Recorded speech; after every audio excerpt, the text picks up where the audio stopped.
ओम शान्ति। Good morning.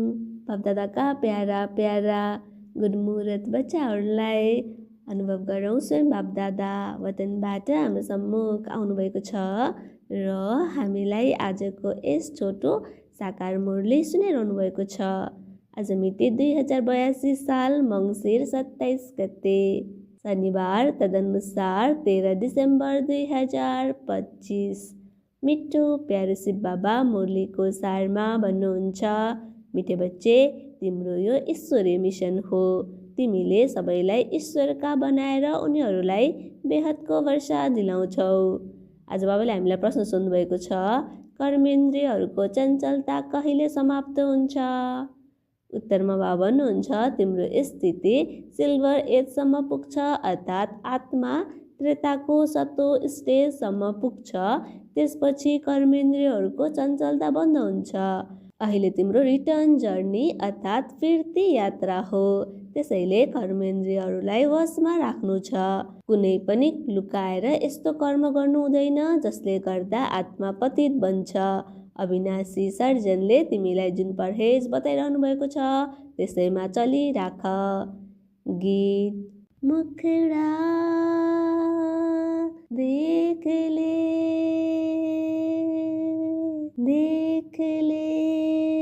मुखडा देख ले प्राणी जरा दर्पण में हो।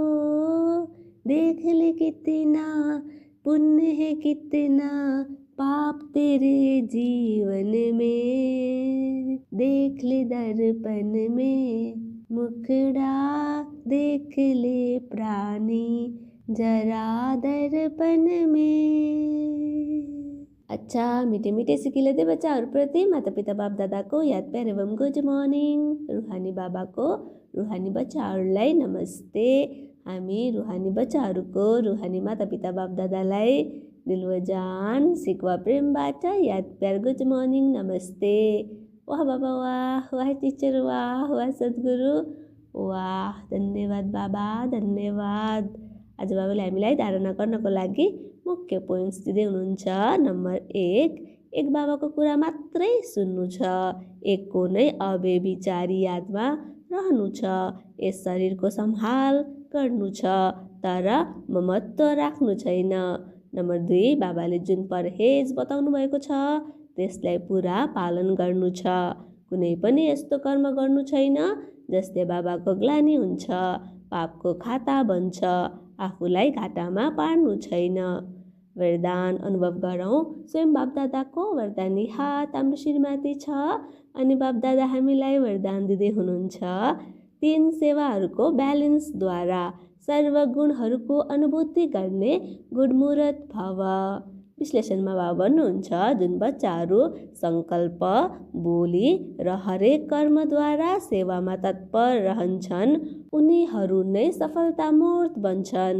3 वटैमा मार्क्स समान हुन्छ। सारा दिनमा 3 वटै सेवाहरूको ब्यालेन्स छ भने पास विथ अनर वा गुणमुहूर्त बन्छन्। उनीहरूद्वारा सबै दिव्य गुणहरूको श्रृङ्गार स्पष्ट देखिन्छ। एक अर्कालाई बाबाको गुणहरूको वा स्वयंको धारणाको गुणहरूको सहयोग दिनु नै गुणमुहूर्त बन्नु हो, किनकि गुणदान सबैभन्दा ठुलो दान हो। स्लोगनमा बाबा भन्नुहुन्छ, निश्चय रूपी फाउन्डेसन पक्का छ भने श्रेष्ठ जीवनको अनुभव स्वतः हुन्छ। अच्छा, ओम शान्ति।